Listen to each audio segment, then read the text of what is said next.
So ay mga bossing, meron tayong bago available na unit. Toyota Vios 2005 model, G variant mga bossing, manual transmission. Ayan, first owner pa na napagkuhanan natin ito mga boss. Presentable pa naman ang paint, pwede pa sa maselan, bungbu mga headlight, all lights working mga boss. Original yung plaka. Yan, naka-stock mags ni Toyota mga bossing. Bago pa mga goma, napakakapal pa mga bossing. Bungbu mga taillight, all lights working mga boss sa likod.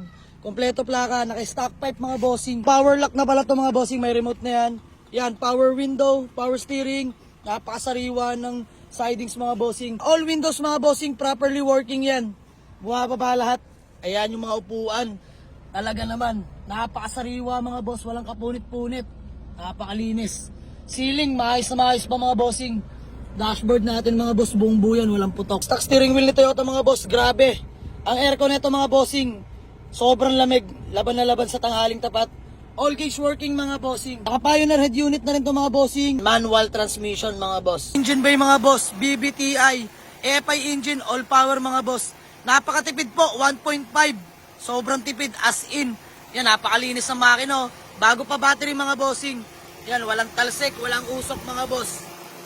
Nakakulant na rin. Automatic radiator fan mga bossing, hindi rekta yan. Naalagaan ng first owner. Naghahanap sa atin ng Toyota Vios na 1.5G variant mga bossing, manual transmission.